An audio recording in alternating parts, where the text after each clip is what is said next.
Everybody, welcome back to the Rebel Chums channel. I just completed the build of this Bandai Star Wars model kit. This is R5-J2. I'm gonna handle it with one hand because the camera tends to flip out and start to flicker when there's too much white in the screen. My hands are apparently too white or something. I don't know. But this is a really cool build.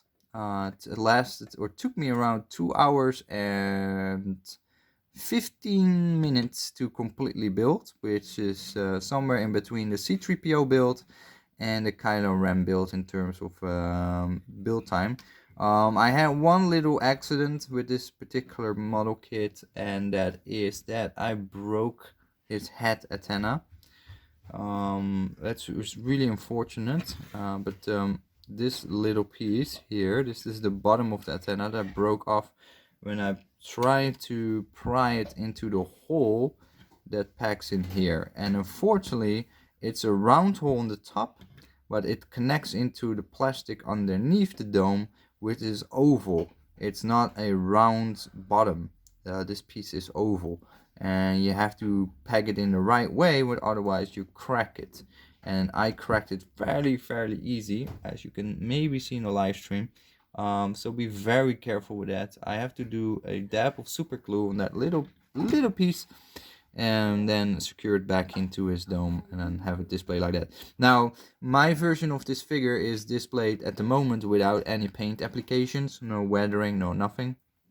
That is because I just wanted to go to the build phase first, and then based on that decide how I'm gonna have it painted and weathered, because then I also can see like what are the leftover marks from building this figure.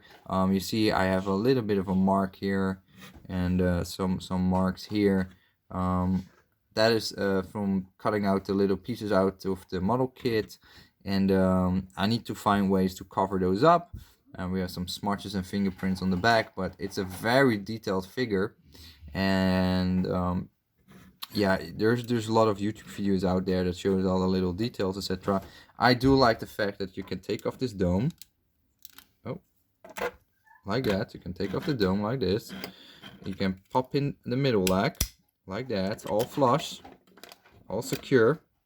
And then you just pop back the head on top of the dome, of his body, I should say. And now you can display him like this. Love you.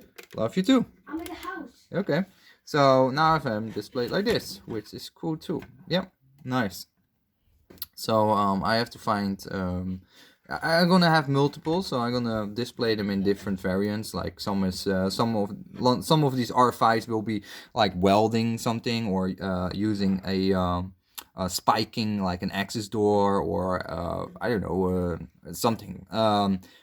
There will be in various degrees of maintenance, so some of these will be nice and clean, some of them will have weathering or damage on them, so that's how I want to display them. But since this was the first version of this particular model kit, I wanted to experience it as vanilla as possible by just building this thing. You see the camera flickers when I got two white hands in screen. It's not me, it's the camera. Let me do it off screen because that is super funky. Come on, screen. Yeah, too bad this camera is, or this phone is from my work, and it's just a budget thing, and it's just not that great.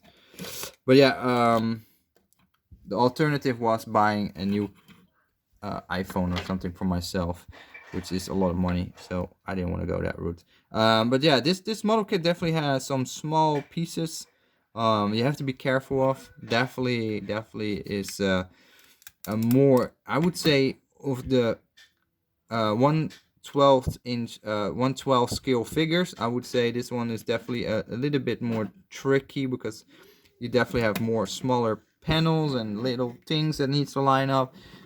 There's just more little stuff in there, so be gentle with this build and don't screw up the antenna like I did. But yeah, that's a good learning curve for myself for the next build. When I do another of one of these, just be careful with that stuff. But yeah, this thing will be completely painted in a separate video. We'll do that later. So I'm gonna paint the eyes, we're gonna paint the silver things, and I'm gonna fix this little gap here. There's a little gap that super annoys me.